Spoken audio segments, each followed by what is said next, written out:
भारत माता की, भारत माता की, वंदे वंदे।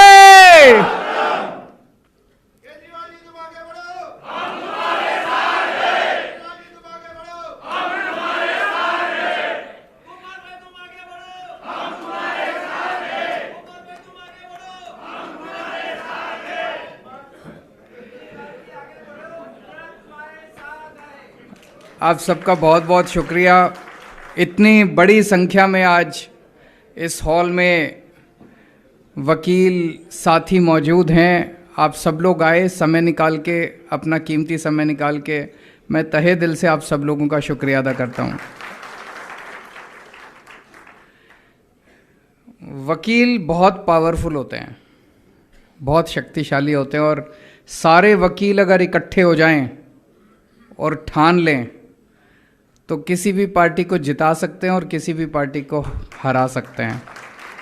ये मैं अनुभव से बोल रहा हूँ।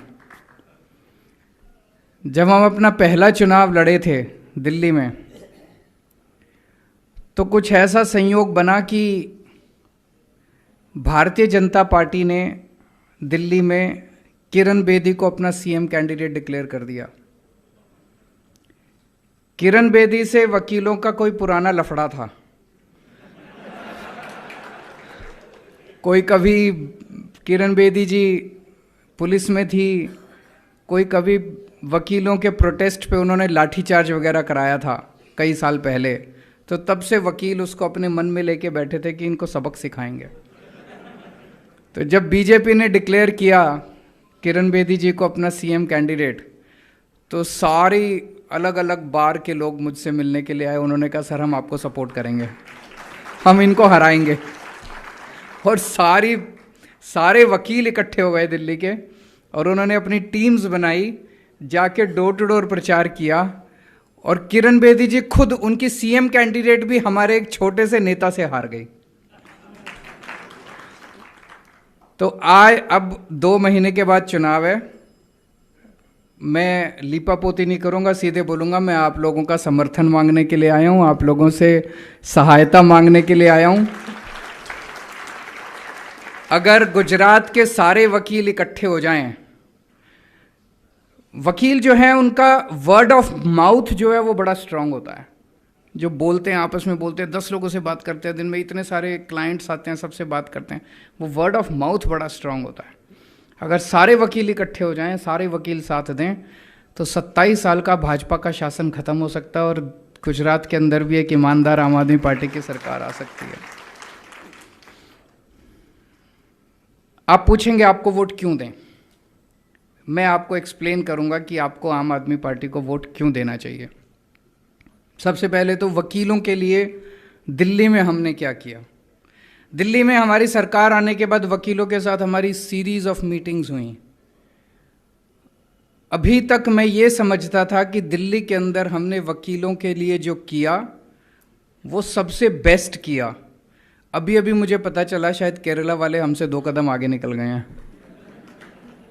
मेरे को केरला की स्कीम के बारे में पता नहीं था। एक तो हमने वकीलों की डिमांड थी कि उनके चेंबर की बिजली फ्री की जाए। हमने वकीलों के चेंबर की बिजली फ्री कर दी। मुझे लगता है ये शायद पूरे देश में अकेला दिल्ली है जहाँ पे वकीलों के ऑफिस के जो चेंबर्स हैं, जो कोर्ट के जो चेंबर्स हैं, उनकी बिजली फ्री है। दूसरा, उनकी 2 डिमांड्स और थी। एक था लाइफ इंश्योरेंस और दूसरा था हेल्थ इंश्योरेंस। उसके लिए हमने अपने हिसाब से बहुत ही लिबरल पॉलिसी बनाई थी। 10 लाख रुपए का हमने लाइफ इंश्योरेंस करवाया, ग्रुप लाइफ इंश्योरेंस। तो जो डिमांड्स आई हैं मेरे पास, एडवोकेट प्रोटेक्शन एक्ट ज़रूर करेंगे, बिल्कुल करेंगे। कई सारे लोगों ने कहा इसलिए, और आपके साथ आप लोग बता रहे हैं कि उसका ड्राफ्ट ऑलरेडी रेडी है। उसको ड्राफ्ट को और अगर स्ट्रेंथन करने की ज़रूरत हुई उसको और स्ट्रेंथन करेंगे। और केवल मुझे लगता है कानून पास करने से नहीं होगा, उस कानून को पुलिस मशीनरी के साथ भी स्ट्रेंथन करना पड़ेगा। तो जो भी व्यवस्था बनाने की ज़रूरत है ये दुर्भाग्यपूर्ण है कि वकीलों के ऊपर और डॉक्टर्स के ऊपर काफ़ी अटैक होते हैं। जब भी कोई उनसे सेटिस्फाई नहीं होता तो उनके ऊपर अटैक होते हैं। इसको बंद होना चाहिए, ये पूरी की पूरी प्रथा बंद होनी चाहिए। तो एडवोकेट्स के प्रोटेक्शन के लिए कानून लाया जाएगा और पूरी व्यवस्था बनाई जाएगी। एक है, नए एडवोकेट्स को 5-5 हज़ार रुपये मिलना चाहिए। केरला ऐसा देता है। मैं केरला की स्कीम को स्टडी करूँगा। ये वहाँ पे भी डिमांड थी। केरला की स्कीम को स्टडी करूँगा और उसकी स्कीम को स्टडी करने के बाद आपको एश्योर करता हूँ कि उनसे बेहतर स्कीम आपके यहाँ लागू करेंगे।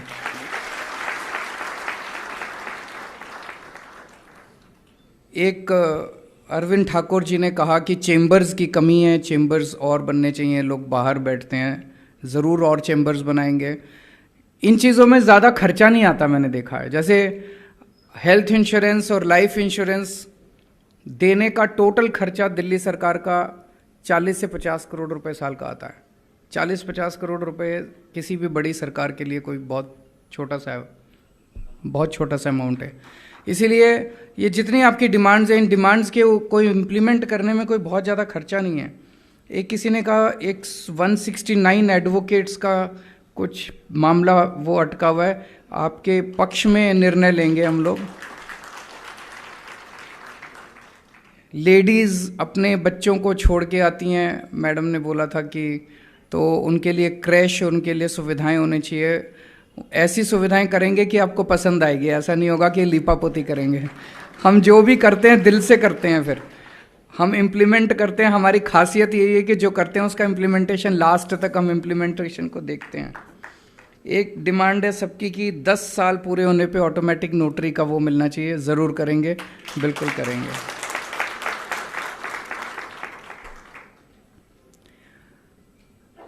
एक मेरे मन में पीड़ा रहती है, और चूंकि आप सब वकील हैं, पढ़े लिखे लोग हैं, आपके साथ वो शेयर कर सकता हूँ। मैं गुजराती बहुत ज़्यादा नहीं समझता, लेकिन मैं सुन रहा था, ईशुदान भाई ने उसको थोड़ा सा आपके सामने रखा था कि आज़ादी के 75 साल हो गए।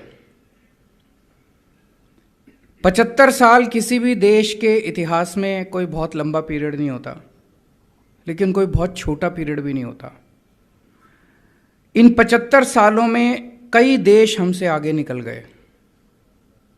हम पीछे क्यों रह गए? हमारे में क्या कमी है? इंडियंस में क्या कमी है?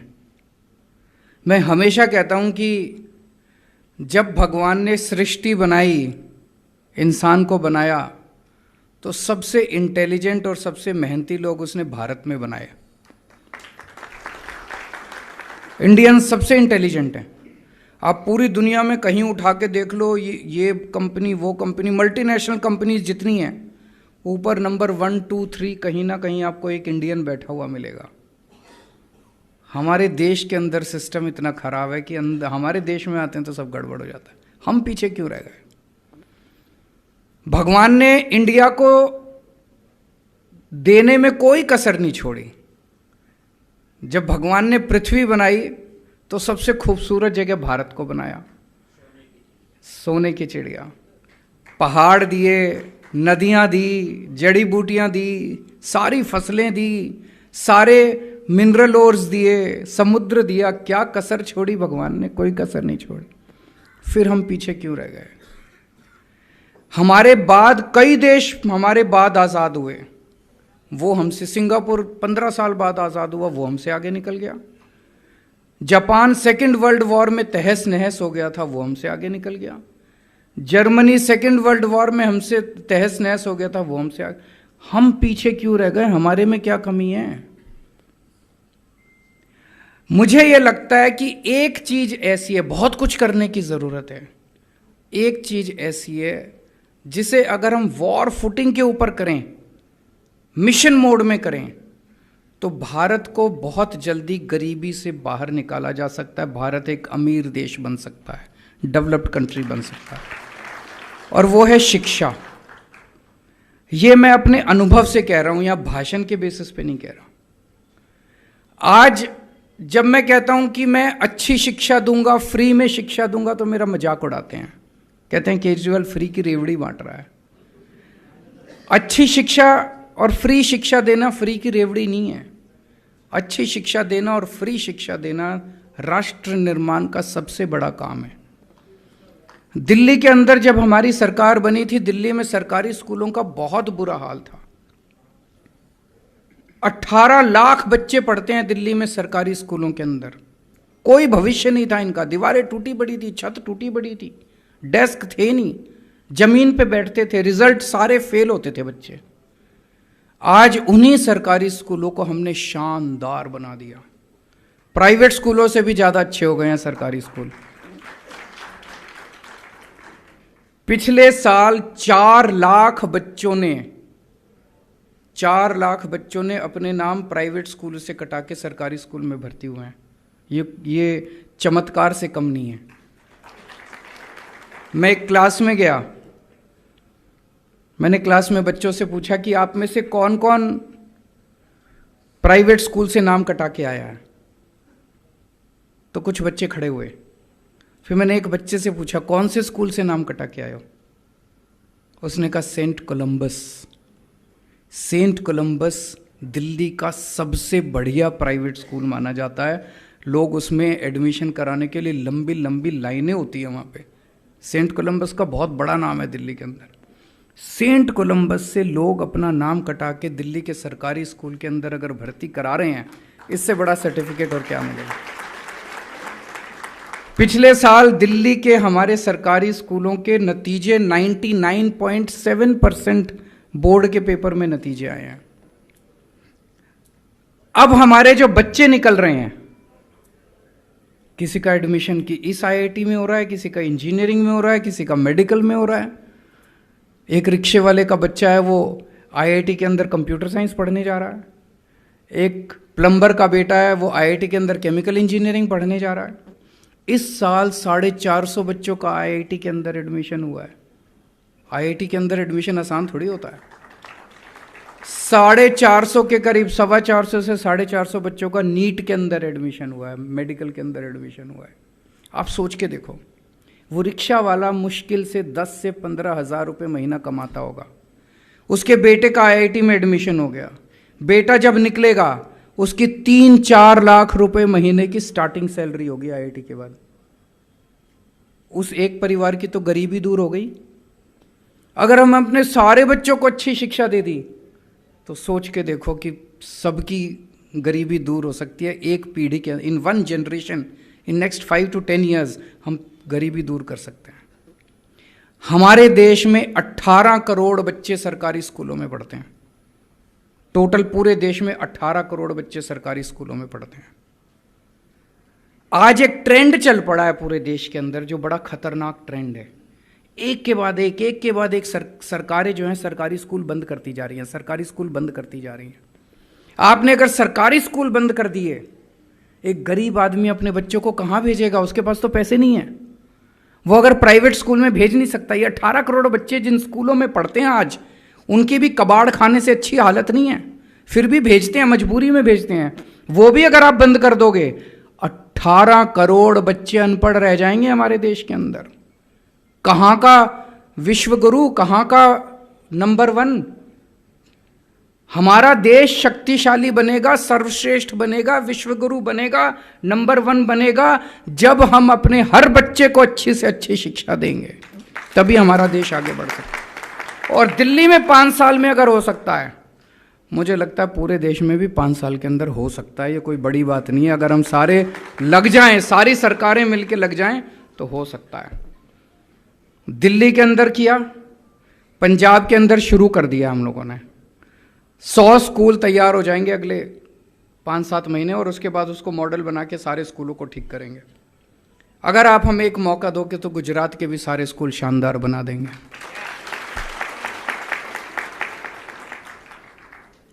मैं जानता हूं यहां जितने लोग बैठे हैं वो सक्षम हैं, उनके पास उतना पैसा। आपके सबके बच्चे प्राइवेट स्कूलों में पढ़ते होंगे, प्राइवेट स्कूलों को भी ठीक करेंगे।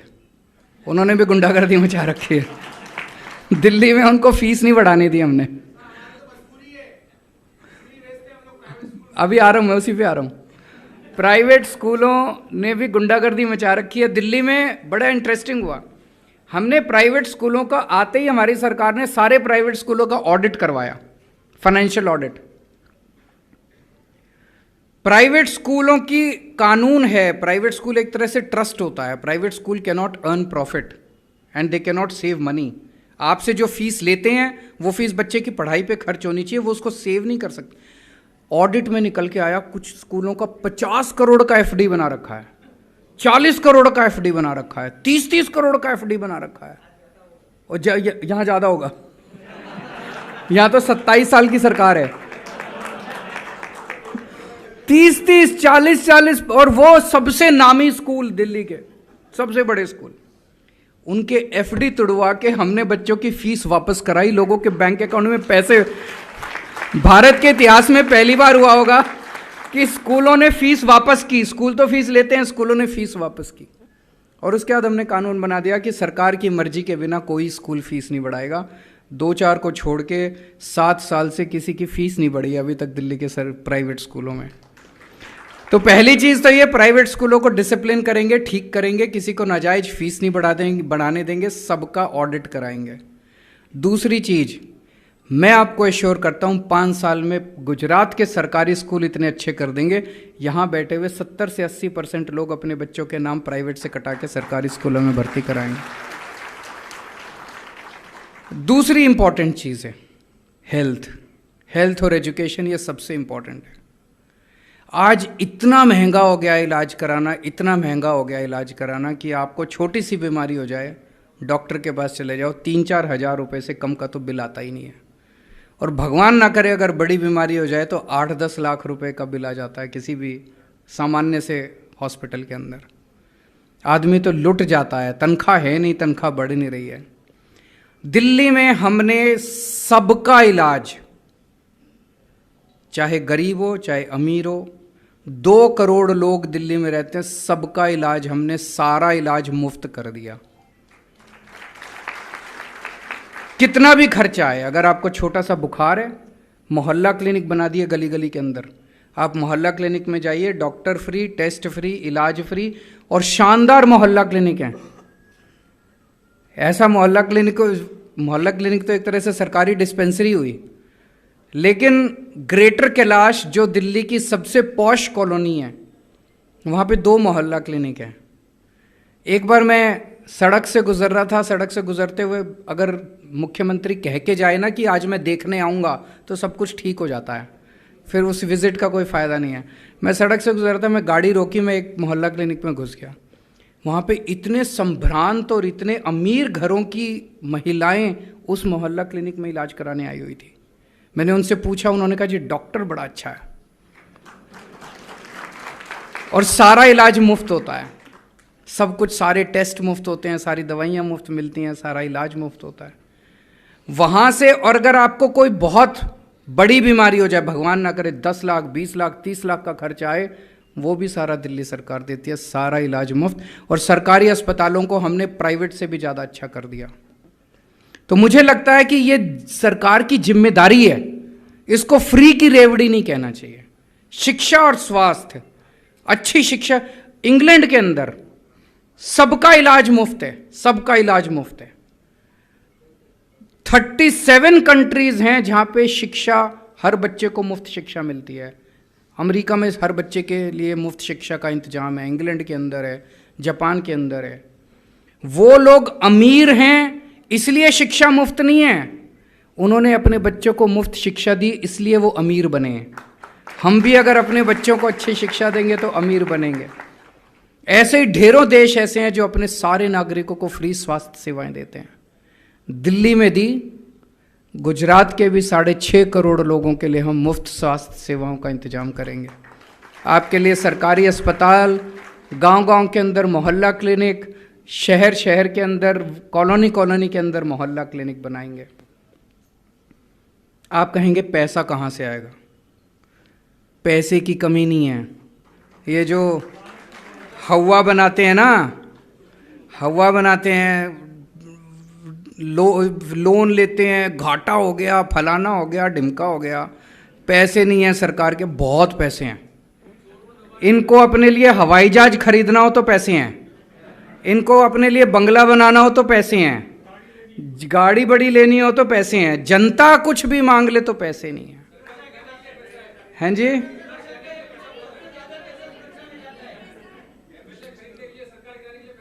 एमएलए खरीदने के लिए पैसे बहुत हैं। बिल्कुल सही कहा। अभी दिल्ली में इन्होंने हमारी सरकार गिराने की कोशिश की। हमारे 9 एमएलए 12 एमएलए के पास संपर्क किया उन्होंने, हर एक को 20-20 करोड़ रुपए ऑफर किए। इनका टारगेट था 40 एमएलए का। हर एक को बोल रहे थे कि 2-3 और ले आओ, 40 एमएलए करने हैं। तो एक एक एमएलए को 20-20 करोड़ ऑफर कर रहे थे। 40 एमएलए का टारगेट था, तो 800 करोड़ का तो इंतजाम इन्होंने कर रखा था दिल्ली में। कहां से आया ये पैसा? किसका पैसा है ये? आप ही का तो पैसा है। तो जब आप कहते हो कि हमें सुविधाएं चाहिए, तो कहते हैं पैसा नहीं है। हम एमएलए नहीं खरीदते, ये हमारे धंधा नहीं है, उनका ही धंधा है। तो हम आपके लिए बिजली फ्री कर देते हैं, शिक्षा फ्री कर देते हैं, हॉस्पिटल फ्री कर देते हैं, दवाइयां फ्री कर देते हैं।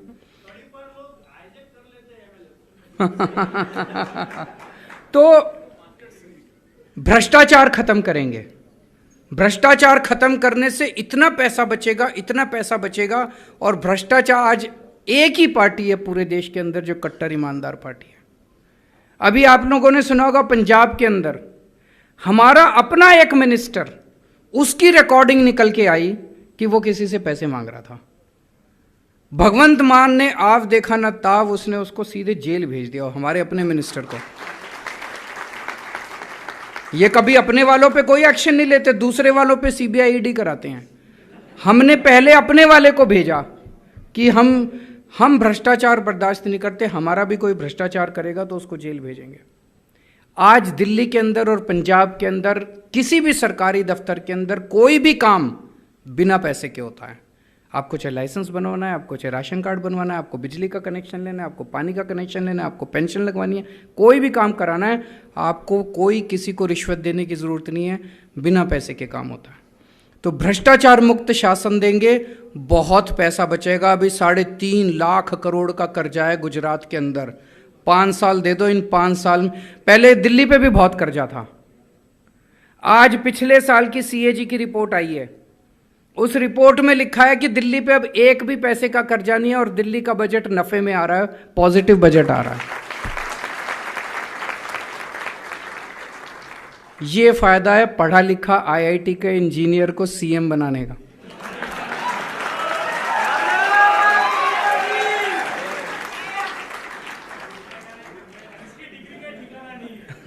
समझ आती है मुझे, फाइनेंस भी समझ आती है, इंजीनियरिंग भी समझ आती है। तो भ्रष्टाचार आपका बहुत बहुत शुक्रिया sir, thank you so much, आपका आशीर्वाद रहे। 27 साल आपने इनको दिए, मैं इनकी बुराई नहीं करूंगा, लेकिन 27 साल बहुत होते हैं। इन्होंने जो अब करना था वो कर दिया। अब अगले 5 साल में तो वो वही रिपीट होगा जो ये कर रहे हैं। कोई कुछ नया नहीं करने वाले, कुछ नया नहीं करने वाले। एक मौका हमें भी दे दो।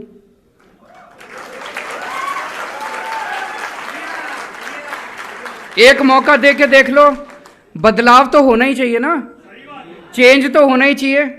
अगर 5 साल में जो जो बातें मैं कह रहा हूं वो मैं नहीं करूंगा, मुझे लात मार के भगा देना, गुजरात में घुसने मत देना अगली बार।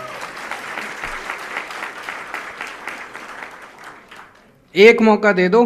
पिछली बार दिल्ली के चुनाव में मैंने कहा था, 2020 में अभी जो चुनाव हुआ, मैंने दिल्ली की जनता को कहा था, मैंने कहा 5 साल में अगर मैंने काम ना किया हो आपके लिए, मुझे वोट मत देना।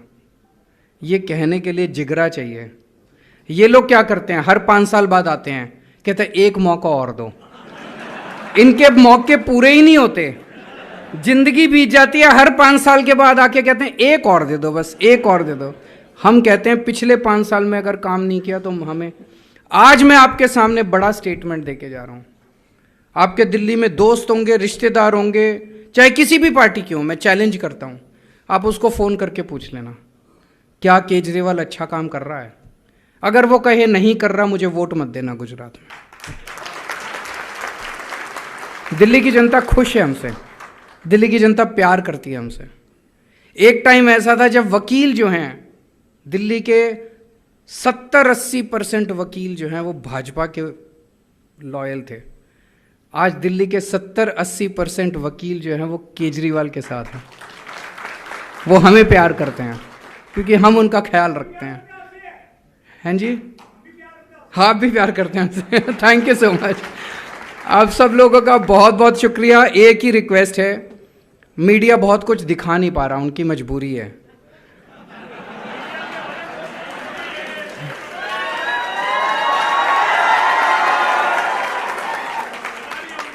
उनको कहा गया है कि केजरीवाल का कुछ नहीं दिखाना, आम आदमी पार्टी का कुछ नहीं दिखाना, राहुल गांधी आए तो दिखाना है। कुछ जुगलबंदी चल रही है दोनों में। मैं बोल के गया कि अगर हमारी सरकार बनी तो हम बिजली मुफ्त देंगे, हम ये करेंगे। छठे पेज पे इतना सा छपा।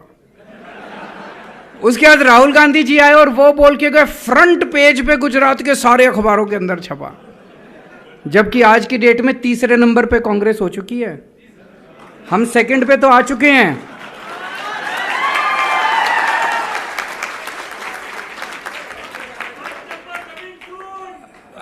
अभी आज की डेट में जो सर्वे आ रहे हैं, हम ऑलरेडी सेकंड पे आ चुके हैं। 2 महीने हैं चुनाव के, फर्स्ट पे आएंगे और बम्पर आएंगे फर्स्ट के ऊपर।